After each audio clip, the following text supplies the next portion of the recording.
Joe Rogan has spent years chasing questions that most people are too afraid to ask, from ancient ruins on Mars, to ghosts in bedrooms, to the CIA rewriting what counts as art, to scientists turning politics into religion. Each story begins with a mystery and ends with a deeper question.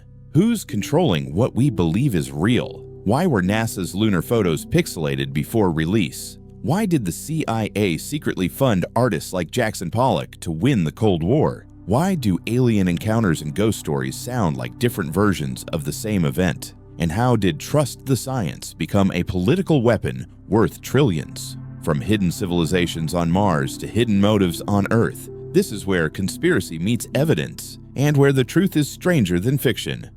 The climate consensus, truth, power, and the price of doubt. In this conversation, Joe Rogan sits down with a guest who questions one of the most untouchable topics of our time, climate change. The guest argues that the movement shifted long ago, from saving the planet to controlling the world's energy economy. He claims scientists exaggerated warming data, politicians found a new source of power, and that the science is settled became a weapon against debate. What follows is not a denial. It's a challenge to how truth, politics, and science began to merge into one unstoppable narrative.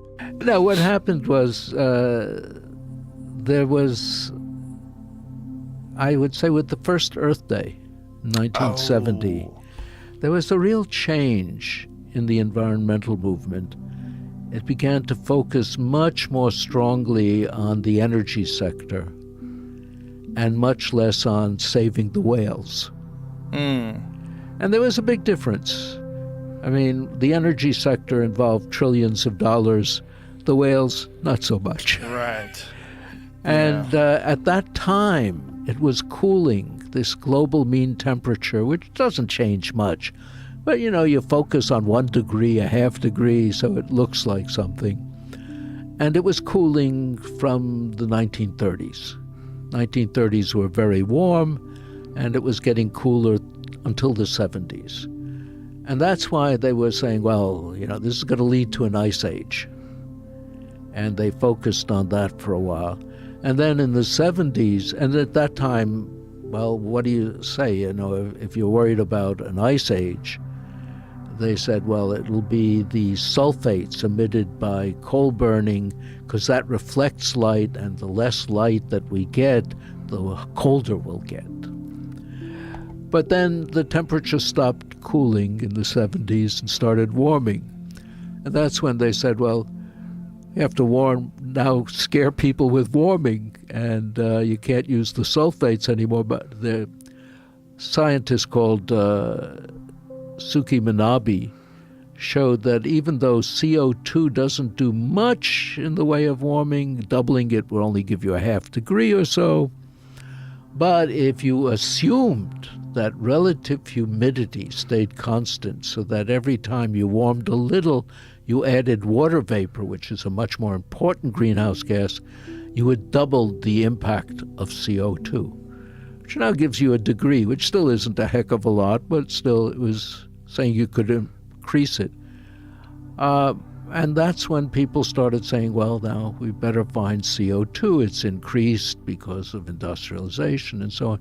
And that began the demonization of CO2. Do you think there's just always people that are going to point to anything like this that's difficult to define and use it to their advantage?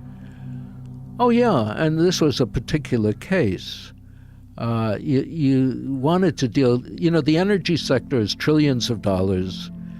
Anything you can do to overturn it, change it, replace fossil fuels, it's big bucks. Right. And one of the odd things, I think, in politics, I don't see it studied much, Congress can actually give away trillions of dollars.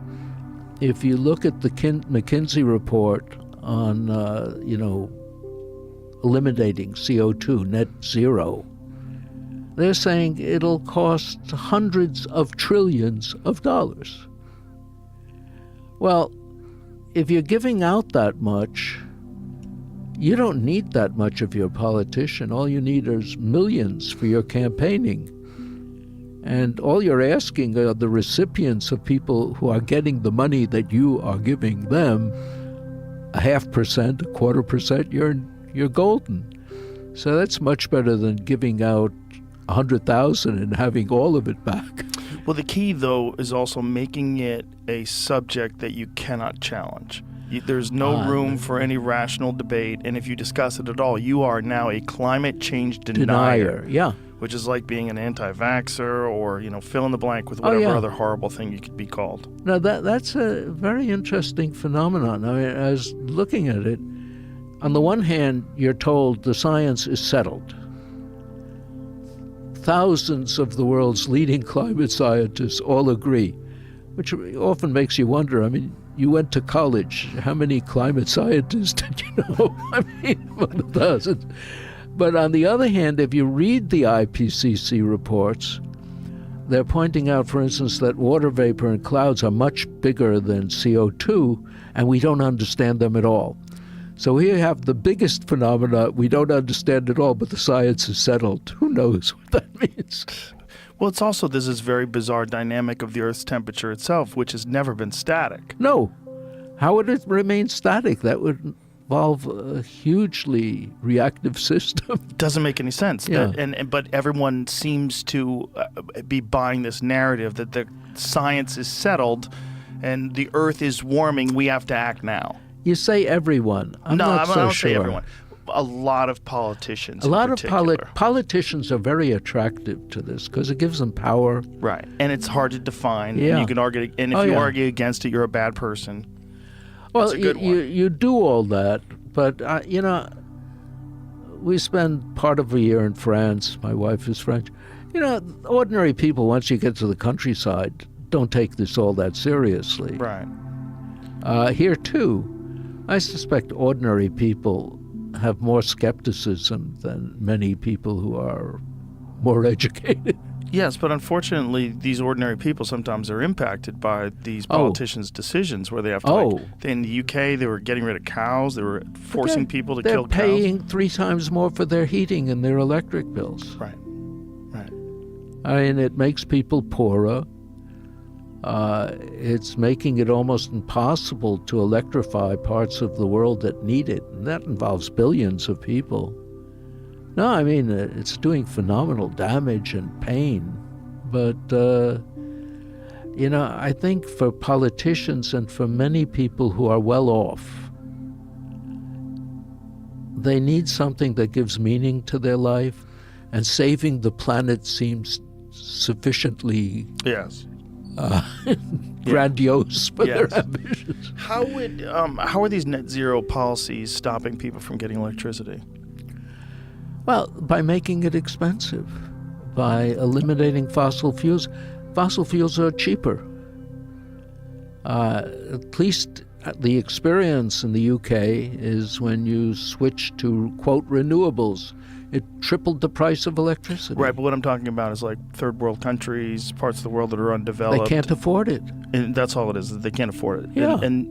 But they also, if they didn't follow these net zero policies, what kind of plants are we talking about? Are we talking about coal plants? Coal, anything, whatever is available. Yeah. I mean, So essentially. you think even though coal does pollute the environment and it releases particulates, right? That's an issue, right? How shall I put it? It's always a matter of cost. We have a plant, I think, in Alabama that has basically as clean as any other plant that burns coal. You can clean it, you can scrub it, you can get rid of almost everything except CO2. Okay, so the particulates aren't as big of an issue as they used to be in the past? Is that I what it is? agree. They're more efficient? Okay. Yeah. So so this net zero thing is stopping them from installing modernized coal plants in parts of the world that do not have electricity. And the overall net negative weighs much heavier in not bringing these coal plants in. I think so. And not bringing these people into the first world. Yeah, and there are, of course, the alternative natural gas and so on, which are available in places. There are places where you're lucky, like in Norway or Canada, Quebec, where you have hydro, which is intrinsically clean. But there's a problem with politicians. I remember once being in D.C., and some Republican politicians came and said, you know what we just did? We banned incandescent light bulbs. They said, wasn't that a great thing? I said, that's the stupidest thing I've heard today. What's the point? Because at the time, what was replacing it? Compact fluorescents, which were awful. All they had to do was wait and do nothing, and LEDs would come along, and people would say, okay, I prefer that. Instead, they feel they have to do something. And they would switch to fluorescents, which turned out to be terrible for people. Yeah. So incandescents aren't bad for you? They were simply less efficient than in terms of the number of watts of heat they generate versus light. I mean, LEDs are phenomenal that way. Right, they're the best. Yeah. Well, it's interesting when they have these decisions that they make like that do turn out to be negative ultimately, and that yet people still allow them to make silly decisions that don't seem to be making sense. Yeah, I think there's an old cliche, money is the root of all evil. Yeah, that's what I was going to get to. This is the disturbing thing that I think a lot of people have a hard time accepting, especially a lot of very polite, educated people that have followed the narrative that you follow if you're a good person and if you're a person who trusts science. And that is that, like, we have a serious problem, we have to address it now, or there will be no America for our grandchildren. This is the thing that we keep hearing. You mentioned a tough thing there, the business trusts science. Yes. It's not a great idea because science is not a source of authority, it's a methodology. It's based on challenge. Right. And so... Where did this narrative come from then? Trust the science. The success of science. In other words, this is a relatively new way to approach the world. I mean, a few hundred years. Mm-hmm. And the notion is, and I think it's been stated many times, you test things, and if they fail to predict correctly, they're wrong, so you find out what's wrong with them. You don't fudge them, you don't change the rules. It's led to immense improvements in life, development of all sorts of things, and so it has a good reputation. Politicians have less of a reputation, so they wish to co-opt the reputation of science. Yes, that's a very good point, because try finding a good politician that everybody agrees is rock solid. You can find plenty of science that everybody thinks is amazing. Yeah. Cell phone technology, nuclear power, so many things that people go, that's incredible that they did that. Well, that's also confusing technology with science. The result of science. Yeah. Right. Yeah, absolutely. Yeah, which is also an issue, right? And when you can get politicians to attach themselves to narratives that are supposedly connected to science. You mentioned Gore at the beginning. Yes. With that thing, he was showing this cycle of ice ages and CO2 and temperature going together.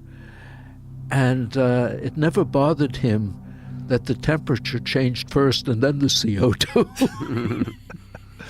Yeah, Greg Braden was on the podcast recently. He was explaining there have been times where the CO2 was much higher in the atmosphere, but the temperature was colder. Oh, yeah.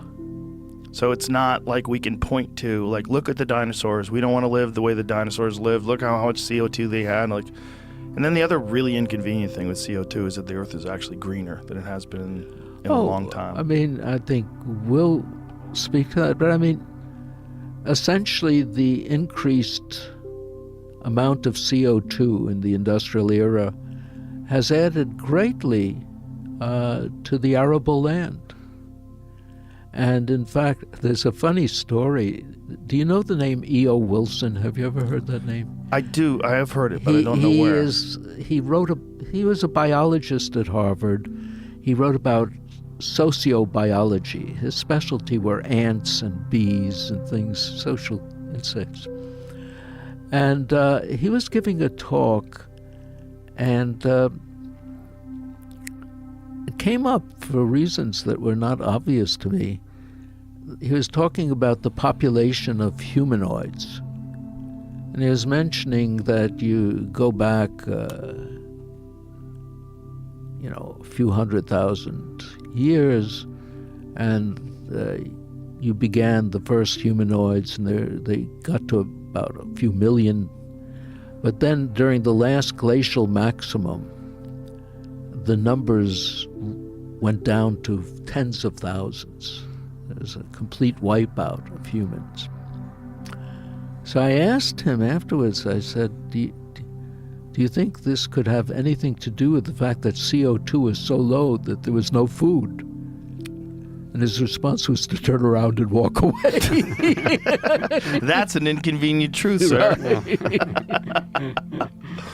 It's just, to me, it's very strange to see an almost unanimous acceptance of that we have settled this, that the science is settled, from so many people on both the left and in academia, and even on the right. There's a lot of people on the right that believe that. Yeah, I know. And it should be the first thing that makes you suspicious. Yeah, right. There's a consensus. Yeah, I mean, this Especially is not how about something science is done. Something that's never static. There's truth in parts of what's said here and deep distortion in others. It's true that the first Earth Day in 1970 marked a turning point, pushing environmental activism into the political spotlight. It's also true that during the mid-20th century, some scientists speculated about global cooling based on short-term temperature drops and aerosol pollution. But that was never a scientific consensus. Only a handful of studies suggested an oncoming ice age, when the guest claims that CO2 does very little and that warming is only about a degree. That minimizes decades of data. Today's global temperature has already risen about 1.2 degrees Celsius since pre-industrial times, enough to reshape coastlines, disrupt weather systems, and trigger mass coral die-offs.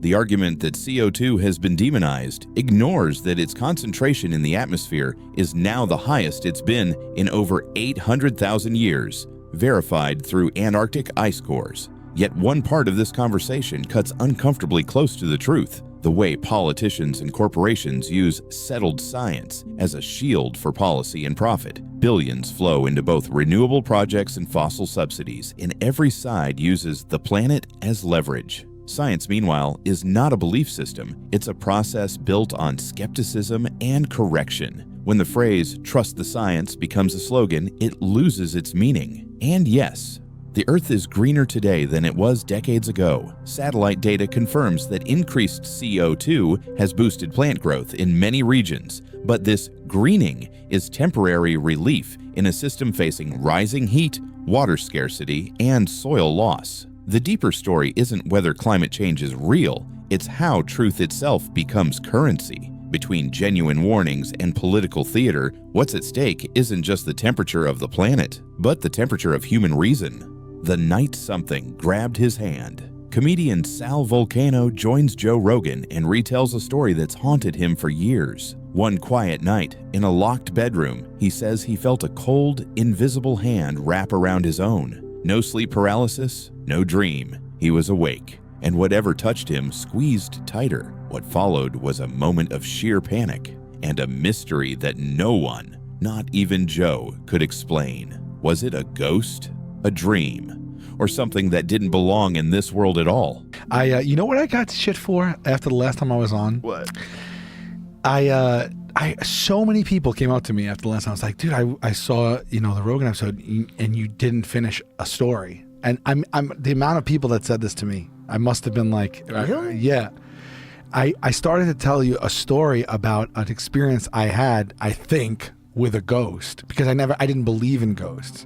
And I guess I started to tell and didn't finish it. Can I tell you the amount of people that came up to me and was like, what the fuck, man? You can't start. Well, you can't just start it from the end, though. I know. You're going to have to start. Anyway, so retell the beginning of the story. Just till the very end. Retell the beginning of the story, because otherwise people are going to go, what the fuck is he talking about? Then they'll have to go back and listen to the whole podcast. So many people, though, that I was like, I swear to God, if I go back on, I will bring it up and I'll try to retell the Let's retell the story. I'm doing this for them. I don't know how great the story is. So we were talking. I was saying how I don't believe in them, but I had this experience. I don't know what to make of it. Okay. So I lived alone at the time, and I when I go to sleep at night, I lock my bedroom door. It's just something I do. So I locked my door, And I was laying in bed and I had the television on, and a lot of times I'll put the TV on mute, but keep the TV on when I fall asleep. Something I do. So I was telling you how, because I sleep with a CPAP machine, how I would wrap myself up in a cocoon because I had an air source. So I like, it's like a sarcophagus. I like put everything over my head and I tuck in my feet, and I put I swear you just see a tube coming out.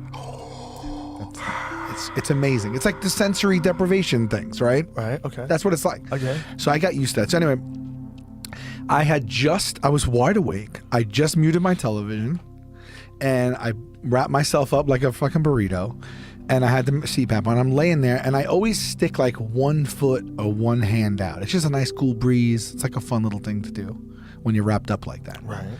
And I had my hand out. So this was out. And I'm just laying there and I thought I heard something or somebody. I don't know if it was talking or I heard what I thought was like the door open, I suppose. Like, again, wasn't asleep. I wasn't asleep. I was just about to fall asleep. I wouldn't even just laying there. Sure, yeah. Just but I didn't sleep and wake up or nothing like that. Got it. And I wasn't laying there 20 minutes. Right. It wasn't like that. And I'm laying there and I heard walking or the door or something. And so I listened more intently. And I didn't hear anything again. And then all of a sudden I felt, I don't know if it's a hand, whatever you want to call it, pressure, squeeze. Oh, right here on my hand. Right. I just felt my hand get squeezed. And what's going on in my mind is I thought there was an intruder in the house initially, right? So like an intruder came in the house and I know I'm feeling this. I'm like, this all happened in seconds, but I'm thinking, okay, I heard something. Now this pressure on my hand and it went tighter and tighter. And I'm like, someone is squeezing my hand right now. I have to act like I'm not feeling this because I don't know what's about to happen. But then I started in the same vein. I'm like, if this was a home intruder, why would they do this? It doesn't make any sense to me. Like, so aren't they going to wake me up? Like, wouldn't they try to get in and out? I'm thinking of this in a split second. Right. And the pressure is such that it actually begins to hurt, not hurt like, ow, get off, but like, oh, that's squeezing. Right. You know what I mean? And I'm like, all right, I am going to have to jump up and fight right now or something. Something's happening here. And I said, are you awake? Are you awake? And I'm like, I'm literally, I'm awake. I'm awake right now. I'm laying here. I'm looking. I'm feeling my hand. I am fully awake.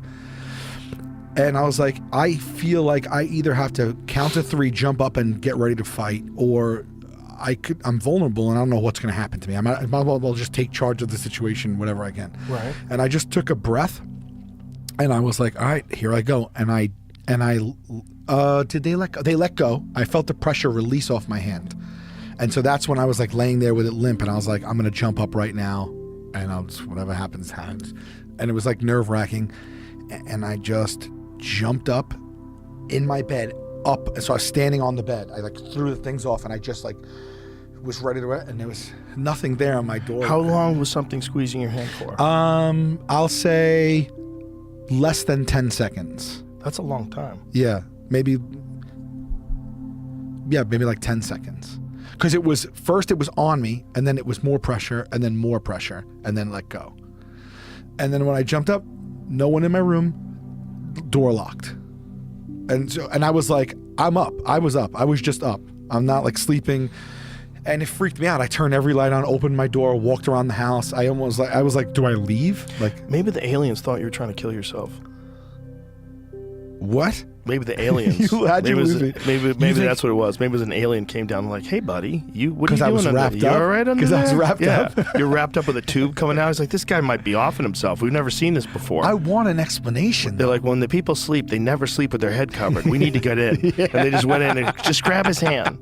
We need Sal to stay alive. It definitely looks weird from the outside when I sleep. Like if you saw a picture of it, it looks like what the fuck's going on. Shane was telling us a story the other night about how he had they talk about like sleep paralysis demons. Yeah, he had an experience. Sleep paralysis, not demons. He had an experience of like a thing standing over his bed with like a white face, and he couldn't move. This happened to Shane? Yes. And I go, dude, how many abducted cases by an of Bud alien. Light was he? No, he said he was sober. Really? He was younger. Yeah, he was like, I think he said he was 23 or 24 when it happened. Yeah, okay, so... I go, dude, you got abducted. I think the aliens came. Yeah. Oh, Yeah, I think that's what he was seeing. I think he was waking up from it, and there was one right there. And they had him paralyzed. Yeah, but I don't know why. You know why? Why an alien would be in my bedroom? Well, I think there's aliens that monitor a lot of people if they're real. And there's a lot of stories. How'd they get in though? Because that little thing was closed. They can just appear. They go right through walls. Apparently, doesn't matter. I think if they've reached a level of technological superiority where they could travel instantaneously through vast distances in space, which is what they think they're able to do, like able to bend gravity and just just like reappear on the other side, they just go right through your wall, bro. Okay, so then why are they playing with my fingers? Because they like you. They're bending time and space. They're traveling. They get to my little one-bedroom apartment, and they stand in there and watch me with my CPAP and then squeeze my 3 fingers? Maybe they like your sense of humor and they would like you to stay around, and they think you're a positive contribution to the culture. And they don't want to mess up the delicate balance of the human race. They need more funny people. Maybe that's it. It makes no sense though, right? Of course it doesn't make sense. UFOs don't make sense. Aliens don't make sense. I don't mean Ghosts that. don't make sense either. I don't mean someone that grabbing theory. your hand doesn't make sense. Yeah. No, it doesn't make sense. It sucks that I'll never have an answer. What Sal describes is terrifying and surprisingly common. Across cultures, countless people have reported the same kind of experience: waking up, unable to move, feeling a presence in the room, or pressure on the body. Science calls it sleep paralysis, a neurological event that happens when the body is frozen in the REM cycle, but the mind wakes up. During that liminal moment, dreams bleed into reality, and the brain projects sensations, footsteps, touches, even whispers, into the waking world. But there's another layer that makes his story compelling. Sal insists he wasn't asleep. His door was locked. He felt a physical grip, pressure that grew stronger before releasing. That's what breaks from the usual sleep paralysis script, and why people link experiences like his to the supernatural. Joe's take, that aliens might be behind it, taps into a different but equally old pattern: the visitor phenomenon. In the 20th century, many people who once spoke of demons or ghosts began describing encounters with beings from the sky. Researchers like Jacques Vallée, who worked with NASA, noticed that these stories evolved with technology, from medieval night hags to modern abduction experiences. The fears stayed the same, only the masks changed. Could Sal have been half awake, his brain projecting a tactile illusion? Probably. But here's the unsettling truth. Even under lab conditions, when scientists trigger sleep paralysis intentionally, people still swear the presence beside them feels real. Some even show elevated heart rates and stress responses, identical to those of trauma victims. So whether it was a ghost, an alien, or the dark machinery of the human mind, something touched him that night. And the mind, once it's met that kind of terror, never forgets it. How the CIA turned abstract art into a weapon. In this conversation, Joe Rogan and his guest uncover one of the strangest stories of the Cold War: the idea that the CIA secretly promoted modern art. Paintings that once looked like chaos on canvas, splattered color, torn edges, dripping lines, might not have been the birth of artistic freedom, but the invention of a psychological weapon. Behind names like Jackson Pollock and Willem de Kooning, they claim, was a government agency using art not for beauty, but for war. Oh, so anyway, they had Banksies. Like they had a fucking man, you know, I think I need to take a supplement for I need to get some ginkgo biloba in me. Who's the artist with Picasso? They had a Picasso. I'm like, who's the guy who puts like an eye over here? The guy with no ear? No, that's Van Gogh. Yes, yeah, they had Banksies like just in the house, like up like that. Like, wow, that's probably. I mean, that's $1 million. Yeah, probably. Yeah, right? probably. At least. Yeah. I don't know. Yeah. I don't know how much they are, but I was like, oh wow, that's like your own personal Banksy. I went over to an agent's house once in Aspen. And this is like a long time ago. And we were there they used to have the Aspen Comedy Festival. And I was over his house and I was like, oh, did his kid make this? There's like this painting on the wall. And they're like, no, that's Chris Babajvava. Yeah. I go, he paid for that? It looked like tissue. No, I'm just saying this to another agent. So it's me and this other agent just shooting the shit over a couple of cocktails. We're crazy. laughing. Yeah. But I'm like, for real? And he goes, yeah, that's worth like $35,000. I'm like, yeah, there's no way that is. It's I like know. a kid did that. It was like pieces of tissue paper glued with some paint splattered on it. It's nuts. I was like, what is this? Do you know the origins of that stuff? They think what? it was a CIA psyop. For what? Modern art like that. Come on. Yes, yeah. There's some evidence that points to the CIA. Like when they just nail a banana to the wall or something. Yeah, a little bit of that, but a little bit of like Jackson Pollock. So yeah, like I was gonna gonna bring up Pollock because Stern did that. Did you ever see when Howard did that? He was like, I can make a Jackson Pollock and you won't know the difference. And he did it on a sheet. He did it and he put it next to each other and nobody knew the difference. Yeah. So what they think is we couldn't compete during the Cold War with the classical artists of Russia. Like, there's some incredible painters in Russia at the time, and I'm sure there are now. But we didn't have a similar level. We didn't have a Da Vinci over here. We didn't have someone who could do what they were doing. And so the CIA came up with a plot to popularize nonsense art and make it like really huge and make all these investors want to spend money buying like nonsense art. And apparently I never would have considered that until I paid attention to all the other shit that they've done over the last, X amount of decades. And I was like, I think that's true. Because it doesn't make sense to me that stuff would just emerge and all of a sudden be worth millions of dollars. And someone wouldn't figure out exactly what Howard Stern figured out. Yeah. That I can make this on my own. Right. And you could just say it's a Pollock. This is Jackson Pollock. And no one would know. Like, what are we talking about then? We're talking about something that anybody can do.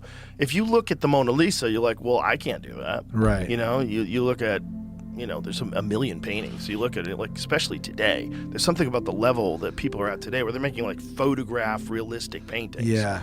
Photo-realistic paintings. Like, that are above and beyond anyone's ever accomplished in the history of art. But because it looks so realistic, people don't even seem to care. Modern art was the CIA weapon. Spy agency used unwitting artists such as Pollock and de Kooning in a cultural Cold War. Isn't that wild? So scroll up to the thing. This is from The Independent. Oh, you have to support? No, that's there, I guess. Oh, okay. So the connections are probable. There's a period in the 1950s and 1960s when the great majority of Americans disliked or even despised modern art.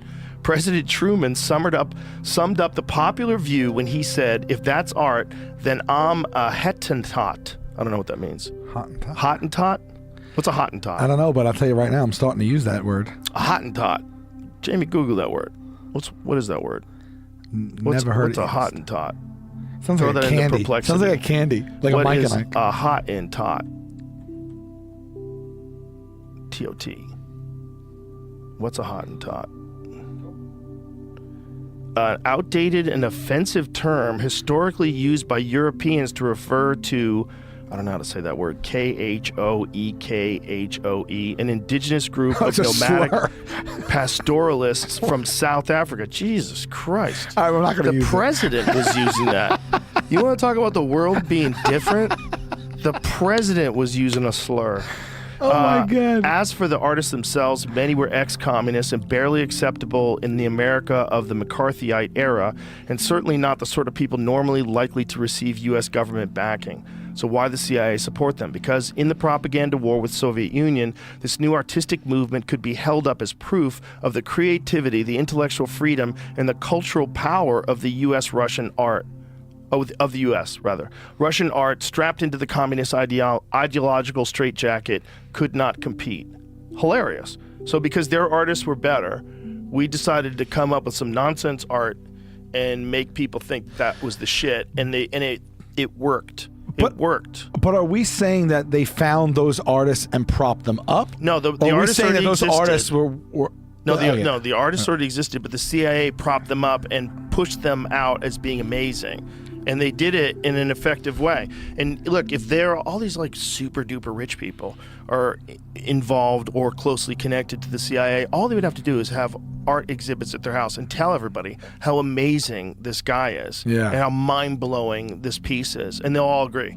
That's how art works in a general sense now anyway. It's like there are people at the top that dictate a lot of this stuff. You know what I mean? Well, for sure, but there's also just talent. If someone's really good, like all they have to have is an Instagram page. If they're really talented. Oh yeah, but I'm saying the art world and like the art as a commodity and all that kind of stuff. Like like the bottom can fall out at any time of that, just like anything else. It's like I guess, but people always want art. But the thing is, like, what I'm getting at is nobody wanted that art. Yeah. And then all of a sudden it became worth millions, and it became worth millions because of the CIA. Yeah, that's wild. They mind fucked the American people into believing that terrible art is really good. That's wild. Wild. Yeah. No, because I just read an article recently about like how art as investment, like there's been like a huge change where a lot of artists that were being pushed and were really hot by galleries and this and that, like just years ago, and selling at X amount, like their stuff's not worth anything right now. Wow. Yeah. Wow. I wonder why. Well, when the economy starts going, I would imagine that people stop buying art, right? Like luxury items, shit you don't need, art. Yeah. It wasn't I forget, but it wasn't economy based. It was like the trend, like the trend within that world or whatever. It's like it's always weird to me how people put a price tag on that stuff. It sounds absurd, the CIA sponsoring abstract expressionism, but the truth is more fascinating than fiction. In the 1950s, American intelligence agencies quietly funded cultural programs designed to counter Soviet influence. Through an organization called the Congress for Cultural Freedom, the CIA funneled money into magazines, exhibitions, and foundations that celebrated American creativity. The goal was simple: to show that life under capitalism produced wild, unpredictable genius, the kind that could never exist in the iron grip of Soviet censorship. Painters like Jackson Pollock, Mark Rothko, and Willem de Kooning were never official agents or participants. Most had no idea they were being used, but their work, chaotic, emotional, impossible to define, became a symbol of American individuality. Critics at the time hated it. President Truman famously called it nonsense. Yet to the CIA, that chaos was the message. In America, they could say, art can be anything. The irony runs deep. What began as a rebellion against structure became a tool of state propaganda. And decades later, those same canvases, once laughed at as meaningless, now hang in museums worth tens of millions. What Joe and his guests stumbled onto wasn't a conspiracy, it was a documented operation. The CIA didn't invent abstract art, but they did amplify it, using it as a mirror to show the world how free America could appear. And perhaps that's the strangest masterpiece of all, a movement born from rebellion, quietly curated by the very power it thought it opposed. The lost civilization buried on Mars and the Moon. In this conversation, Joe Rogan dives into one of the most haunting theories of modern space exploration: the idea that ancient structures built by intelligent beings lie hidden on Mars and the Moon. His guest describes right angles carved into Martian rock, blurred out towers on NASA's lunar photos, and artifacts made from metals that shouldn't exist. But this story goes deeper than alien visitors. According to the theory, these ruins might not belong to extraterrestrials. They might belong to us, a forgotten chapter of human civilization erased by time and war. Like I remember when they were talking about things like the face on Mars. And you're like, what? That sounds so kooky. And then you see pictures and you go, hey man, what is that? Why don't I hear about that in school? Yeah, well, we had Richard Hoagland on night after night after night after night for weeks on end when that came out. And actually, that face on Mars had a lot to do with my career path, actually. Well, so what is your take on all this? Because one of the things that happened was with the face on Mars is the initial images were very grainy but fascinating, because it did kind of look like a face, but maybe even more remarkable, because sometimes there's faces like in the side of a rock, it looks like a face. More remarkable was the geometric pattern of the base of it. Yeah. And so I kind of dismissed that when the second images came out. So this is the original image. This is the original image that freaked everybody out. Yeah. They were like, oh my God, there's a face on Mars. And then they came up with these upgraded images, and I was like, well, that's not a face. It's just weird shadows, and it's probably just a mountain. But man, that's an odd shape. Or that face has been doctored. It could be true. Yeah. But also, then I looked at it and was like, that shape is interesting. Like, it almost looks unnatural. Then the new images from very close to Cydonia that show a very clear square. This one's nuts, because this one is somewhere in the neighborhood of between plus 300 meters. Like, they don't know how much longer it is than 300 meters, but it's the minimum size of this thing is 300 meters across. And it's a full-on square. Right angle, right. It's like, what the hell is that? Well, pull that picture up, Jimmy. As a geologist, I was fascinated when Hoagland first started talking about what was happening here. What's up, Jamie? Oh, that one. Yeah, the one that we bring up all the time. Well, yeah, which one though? Oh, it don't matter. Some of Just them are click doctored. on any of them. Some of them are doctored though. Yeah, the non-doctored one, the one next to it, like right there. Look at that. That's absolutely crazy. So I don't know if I'm very familiar with this image. I don't know if you can see with your mind's eye. You're looking the lower left. That's a 90-degree angle. If you can see the rest of the 90-degree angle up at the top and over at the side, if you can trace out, that is one massive, right there. Now you can see it. Yeah, the computer has cleaned it up. Nature does not work in 90-degree angles. You're not going to get wind erosion. Wind is called aeolian erosion. Fluvial erosion is water erosion. You're not going to get 90-degree angles from wind or water. So one of the tenets in archaeology, when you see 90-degree angles, there's an intentionality underlying that structure. If it were a one-off, you could say maybe it's a fluke, and it's not. And this is on Mars. Jamie, I don't know if you can do this. Through Freedom of Information, NASA had to release all of the lunar images up through the Clementine mission. And they didn't want to do that. And when they did release them, they ended up pixeling out a whole bunch of stuff, which made it look even more obvious than it was. They're just fucking with us at this point. So you got to say, what is it on the lunar surface that we paid for with our tax dollars that we're not supposed to be seeing? And these were tower structures. Can you see the Clementine? Are there any undoctored, unblurred versions of it that some I haven't seen them in the public. I haven't seen them in the public domain. But you've seen them privately?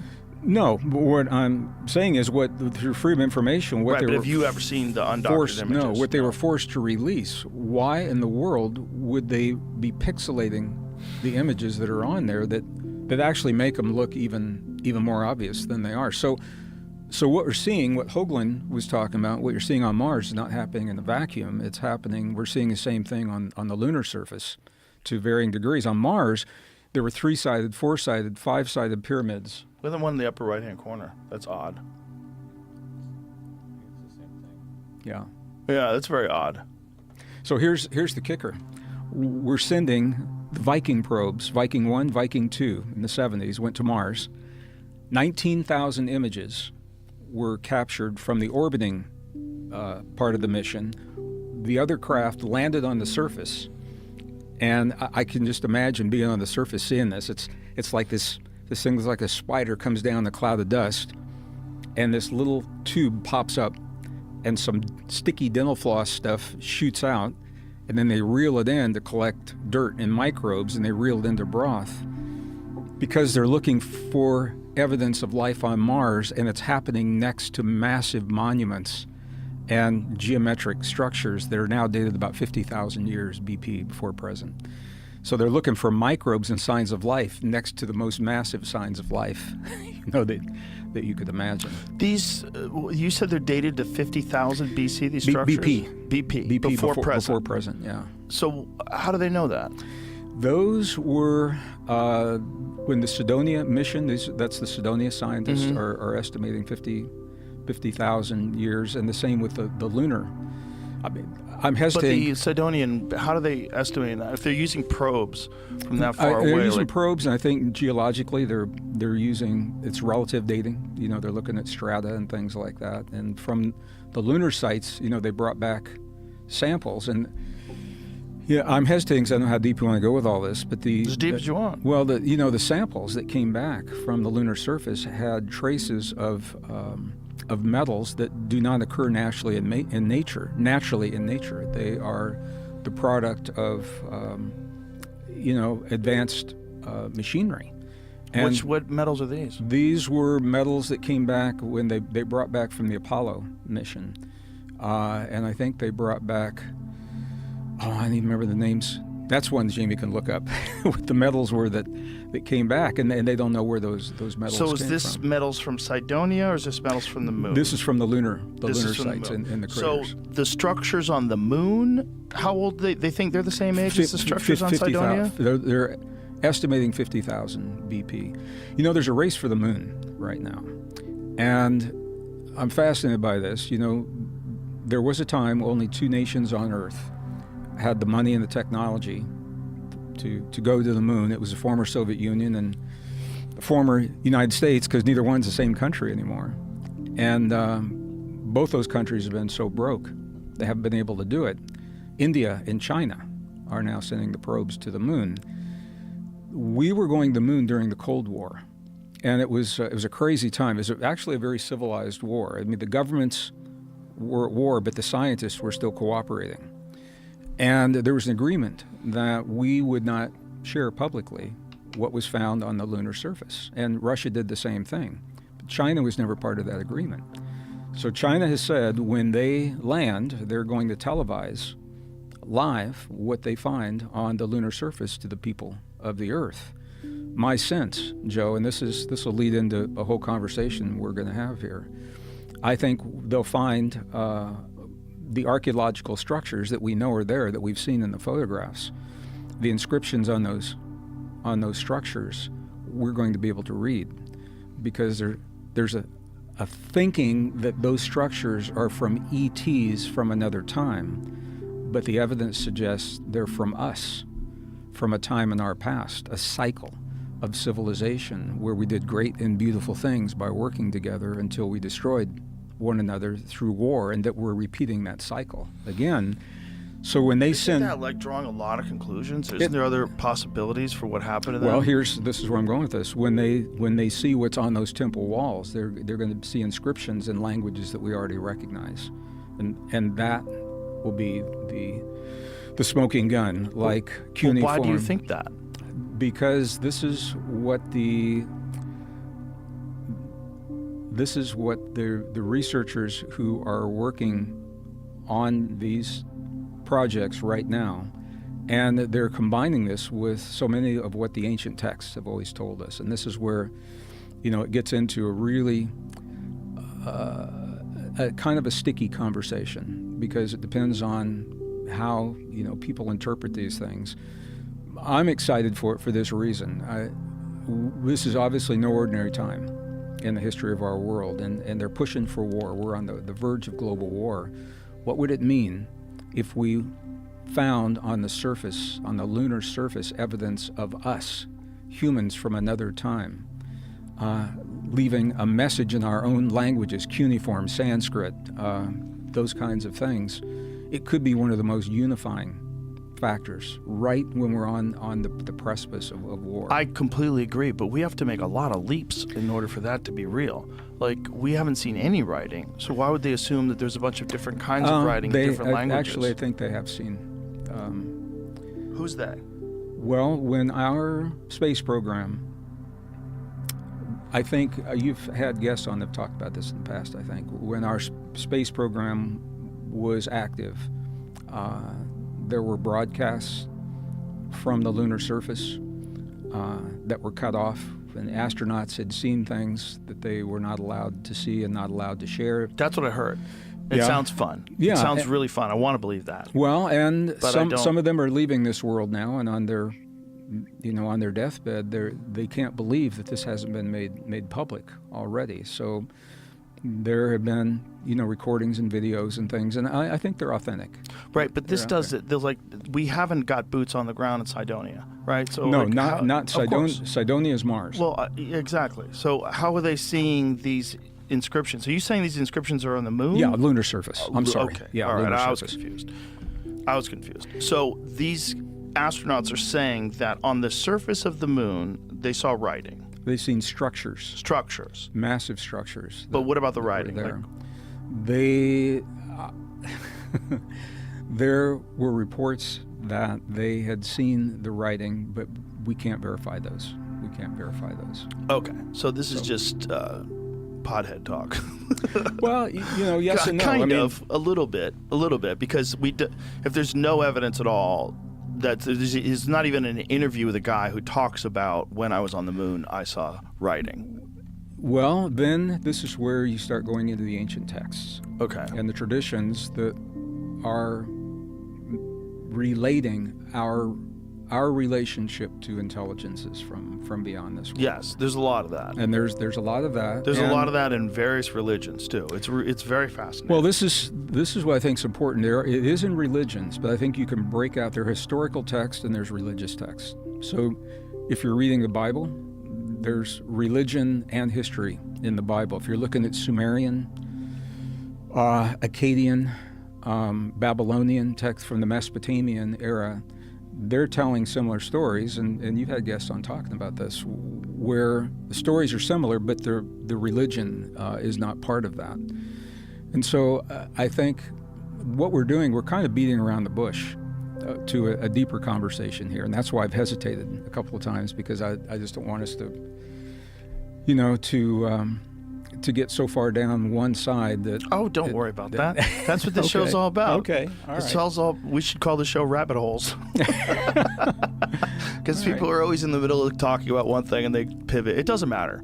Well, I think this is all tied into disclosure and what's happening, the reluctance to have the full disclosure. Right. We've talked about that multiple times. Yeah. I'm sure were you in that documentary, The Age of Disclosure?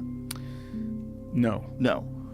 You've been in a lot of documentaries. I have been in a lot. It's hard to remember. I've been in a lot, and a lot of what I've said was left on the cutting room floor. Always. And there's a couple of reasons for that. One thing I learned, Joe, and maybe you've learned this as well, if you're going to be in the documentary, ask if you are on the front end of the filming or the back end of the filming. What does that mean? Here's the reason. Are you one of the early interviews or are you one of the later interviews? Okay. And here's the reason. They'll develop an arc and a storyline. And if you're early on, they're going to ask you questions to support that arc and that storyline.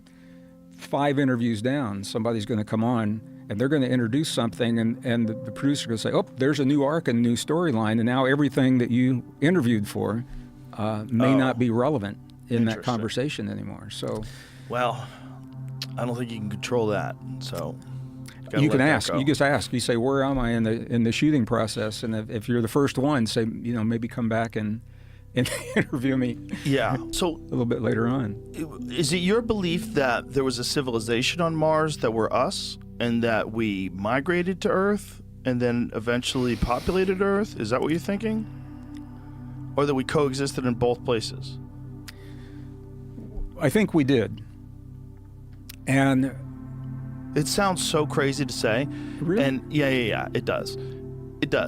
Well, you probably travel in different circles, but I mean, to the rational people, most people hear that and they go, "What? There were people on Mars?" But as time goes on and more discoveries, we find out just about the structures that are on Earth and how old they might be, and the actual age of Homo sapiens, like how old we might actually be.